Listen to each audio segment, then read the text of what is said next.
former colleagues and folks I have known for a long time who have just been confirmed by the Senate of the United States, and their confirmations will be conveyed to the President, and they will begin their service. I wanted to briefly thank the members of this Senate for acting quickly and appropriately to confirm the nominations of Senator Flake to represent us in Turkey, of Senator Udall to represent us in New Zealand, of Vicki Kennedy to represent us as Ambassador to Austria, and of Mrs. Cindy McCain to represent us at the UN agencies at Rome. All four of these incredibly talented individuals are deserving of confirmation, and I am encouraged by this progress. I remain gravely concerned, however, at just how many nominees await action here. There are dozens of countries where there is no confirmed American ambassador, and I hope that this moment of progress will be a predictor of other progress to come soon in terms of other confirmations. Madam President, I come to the floor to speak to the fiscal year 2022 State Foreign Operations Appropriations Bill. Every year as December approaches, we finally roll up our sleeves and get serious about passing the critical appropriations bills that fund our government for the new fiscal year. And this year should be no different. We are, in fact, already a month into FY22. And until we complete our work on the Appropriations Committee, federal agencies are compelled to run on autopilot, something that they can manage for a few weeks, even a few months. But it creates immense problems for agencies and has grave consequences for every state and county and municipality in this country if it goes on too long. What I am talking about today, Madam President, is the grave risk that we will end up with a continuing resolution. Now, continuing resolution doesn't sound that scary, but it's appropriation speak for doing nothing, for a zombie government, for conducting business as if time has stopped and nothing has changed. And as the relatively new chairman of the Appropriations Subcommittee on State and Foreign Operations, I'm acutely aware that running our government on autopilot undermines the ability of the United States to be a global leader, to defend and advance our national security and foreign interests, to counter the influence and aggression of our competitors and adversaries. If we were to continue month after month through this entire fiscal year with no appropriation, what are the things that have happened that we would fail to respond to? Well, tragically, in Ethiopia and in Afghanistan, there are humanitarian crises unfolding before our eyes where millions are at risk of starvation. In Haiti, due to the recent earthquake and political changes, armed gangs have taken over much of the capital and tens of thousands are homeless. In Venezuela, the ongoing crisis with the Maduro regime continues to worsen, putting enormous pressure on its neighbors as millions of Venezuelans flee into the region seeking refuge. We're also continuing to work to vaccinate the world, to stop further the spread of COVID-19 and prevent the development of even more deadly variants than the Delta variant. Last year's State and Foreign Operations Bill included a small fraction of what is now widely recognized as being essential to prepare for the next outbreak of a deadly virus, which could be even more lethal than COVID-19 or Ebola and more transmissible. A continuing resolution would deny the U.S. government the resources included in this year's bill to lead the global pandemic response. Now, Mr. President, there having been a change in who is presiding, I will not attempt to go through the entire roughly 320 pages of this year's nearly $60 billion State and Foreign Operations Appropriations Bill.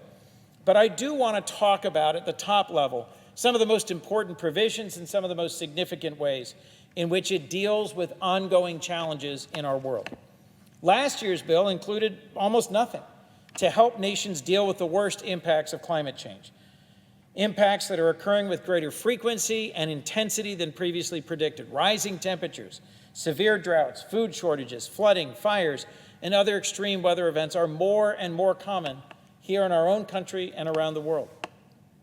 Last year's bill continued the counterproductive practice of failing to meet our assessed dues at the United Nations, adding another $200 million in our arrears that today are nearly $1 billion. If we continue this another year with a CR, who benefits the most from our delinquency, from our absence at the world stage and at all the different organs and entities within the United Nations? China. China has been methodically paying what it owes, expanding its influence, and has already surpassed us as the largest donor to several different UN agencies.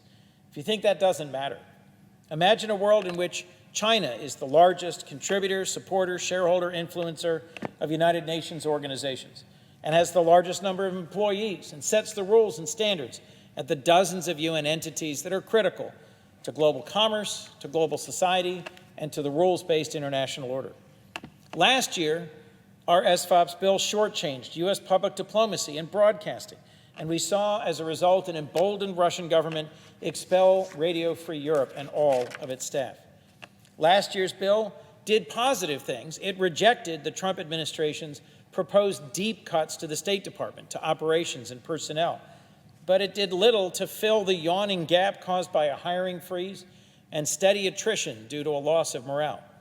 Practically all of our embassies, our consulates, and USAID missions are today operating at below, and in some cases far below, their authorized staffing, their critically needed capacity. Over the last 4 years, I'll say that our reputation as a stalwart defender of democratic values and of human rights, a reputation earned over decades, was tarnished. Reaffirming those values and rebuilding our reputation requires more than brave speeches and good words. It requires investing in the staff and the personnel, the organizations and the programs that support human rights and that fight for democracy around the world. I know senators of both parties recognize the imperative of our maintaining our reputation as the world's leading democracy, of fully staffing our embassies, of strengthening our alliances, of countering growing Russian and Chinese influence, and of maintaining our world leadership role in public health by responding to the COVID-19 pandemic. But what also needs to be recognized is that none of this is possible if we simply continue funding these requirements at last year's level. The fiscal year 2022 State and Foreign Operations Bill was posted on the Appropriations Committee website Monday, and I am introducing it as a bill in total today. I urge our Republican colleagues to work with us to arrive at a top line for FY22 appropriations, to complete work on this and the other appropriations bills, and to avoid a year-long continuing resolution that is in no one's interest. This year's State and Foreign Operations bill was drafted with input from leaders in both parties, which has been our longstanding practice. Senator Graham of South Carolina, the former chairman and now ranking member, has been an invaluable partner. He and I have traveled to a number of countries together, and I value his ideas, his input, and his priorities, and those of his staff. Many of his ideas are reflected in the FY22 bill, as are requests of many senators of both parties. Every draft of this bill was shared and edited by both sides. Neither Senator Graham nor I got everything we wanted, nor should we expect to. There are things that his side opposes. There are things that my side wanted that are not included because of his objections, contrary to what some have suggested. This was not a partisan process. Does this bill differ from what the Republicans would have drafted if they were in the majority? Of course. But it is, in fact, a compromise, the result of disciplined and thorough negotiation between both parties. We did our best to incorporate the request of other senators regardless of party. And if we'd included every dollar that was asked of us, we would need a budget allocation 5 times the amount we were given to spend. That alone tells you a great deal about the strong bipartisan support for global leadership and engagement. The budget allocation our subcommittee was given is in fact $1.75 billion below President Biden's budget request. And that made us make even tougher budget choices than we initially imagined. The entire SFOPS budget amounts to only 1% of the federal budget. Contrary to a mythology many of us hear out on the stump, in town halls and in campaign events, folks come to us all the time who imagine that if we just eliminated foreign aid, we'd cover the entire federal debt.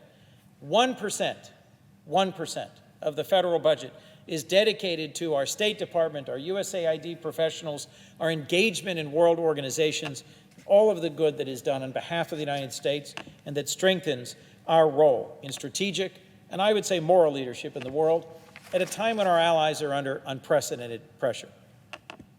The fiscal year 22 State and Foreign Operations Bill provides critically needed funds to rebuild the muscles of the State Department and USAID, to fill vacant personnel positions, to allow for diplomats and aid workers to serve as professional and dedicated representatives of the United States around the world. I'll remind you, many of them serve in dangerous and remote posts, from the Horn of Africa to South Asia to Central America. But unlike our men and women in uniform, they don't carry weapons to defend themselves. They instead carry the full faith and credit of the United States, our reputation and our support, and our thanks. And there are provisions we should be adding to future bills to ensure they have the full support they need and deserve to have successful careers representing us overseas. As I mentioned earlier, the clarity with which we all see the urgency of combating climate change has become sharper and sharper as natural disaster after natural disaster imposes billions of dollars of cost on the American people. This bill provides nearly $2 billion in proactive investments in key climate programs to support clean energy technologies and help other countries adapt to climate change. This should be a priority for the Senate and the United States. There are parts of the world already experiencing temperatures that make life unbearable, where water scarcity is an existential threat, food insecurity is increasing, and there is a risk of widespread hunger. In coming years, projections are the number of migrants driven from their home countries by climate change will increase dramatically to tens of millions of people moving across the face of the world driven by climate change. It is not too late for us to act, but it nearly is. And this significant investment, meeting the President's budget request, in fact, in some areas exceeding it, is, I think, an important signal of our commitment to combat climate change. This bill also provides $1 billion to support global health security, an $800 million increase from the current level, recognizing the global pandemic in which we are currently struggling to provide vaccines and public health support for the rest of the world. It also provides support for a wide range of sustained and bipartisan long-term global health investments, combating malaria, polio, tuberculosis, for nutrition, water, and sanitation programs, and maintaining strong support for the PEPFAR program to combat HIV/AIDS, first initiated by President George Bush and sustained by his successor administrations. This bill also maintains critical support for vital allies and partners, for the nations of Israel and Jordan and other allies throughout the world, and it pays our commitments to international organizations like NATO and the IAEA. It provides funds to continue our leadership role as the world's largest contributor to the UN World Food Program, which won the Nobel Peace Prize last year for the critical life-saving difference they've made in feeding the world's most vulnerable people and in responding to the current global humanitarian crisis. This bill includes a nearly $150 million increase for vital programs in Central America to address poverty, violence, and other root causes of migration, while also attempting to address the rampant corruption and impunity within the governments of the countries of Central America with which we look to partner. There's also a critical new investment here I want to point out briefly. The U.S. International Development Finance Corporation, something a number of us had a hand in crafting, will have an increased budget by more than $100 million to support private sector investment in development overseas with standards that are higher, that are more transparent in terms of labor, environment, and fiscal soundness and transparency. I think this is critical for us to combat rising Chinese influence through the Belt and Road Initiative, and for the United States to have a new tool to partner with our closest allies in development finance. This also provides $900 million to the Millennium Challenge Corporation, another initiative of the Bush administration sustained by its successors that has demonstrated that long-term compacts with clear standards and clear metrics can contribute meaningfully to development in the third world. The bill supports programs to protect and promote internet freedom, religious freedom, and freedom of expression, all of which are critical ways that we don't just talk about, but we show our values in the world. And it increases funding for programs to support free and fair elections, human rights, and democratic institutions, at a time when authoritarianism is gaining ground in nearly every region of the world. No country has the ability to match the United States when it comes to standing up to ruthless dictators, whether in Burma, in Russia, or Iran, and people everywhere are counting on us to do so. This bill also prioritizes funding for programs to combat transnational crime and corruption, and to hold accountable foreign officials who enrich themselves at the expense of their own people. And it provides funding to help countries, especially those hardest hit by the pandemic, to reform and strengthen struggling economies. And for the first time, it highlights the need for greater engagement through diplomacies and specific programs in the Arctic region, which is rapidly becoming an area of focus and strategic competition. Mr. President, whether it's investing in rebuilding the professional staff at the State Department and USAID, whether it's shoring up our alliances and our partnerships with key allies, or reasserting U.S. diplomatic leadership in international organizations, it is the funding and the authorities in this bill that will enable us to remain and to strengthen our role as a global leader. As President Biden leaves to go to the G20, to go to COP26, the Global Climate Summit in Glasgow, we should be sending a strong signal of support. We should be taking up and passing this bill. If we simply remain on autopilot, if we doom the agencies I've spoken about in my brief remarks today to a zombie year on autopilot, we will weaken our standing in the world. We will take a critical tool out of the toolkit of our president, who I believe many of us supported because of his ability to represent us well on the world stage and in recognition of the many crises that confront our world today. Appropriating funds for the federal government is among our most important responsibilities under Article 1 of our Constitution. It is not something to be casual or blasé or nonchalant about. It is something to take up, to seriously debate, and to act on. With just 6 weeks before the continuing resolution runs out, it is time for us to act on the State and Foreign Operations Bill and all the other fiscal 22 appropriations bills so we can avoid zombie government under a continuing resolution and demonstrate that the Senate of the United States can still legislate in the best interests of the American people. Thank you, Mr. President, and with that, I yield the floor.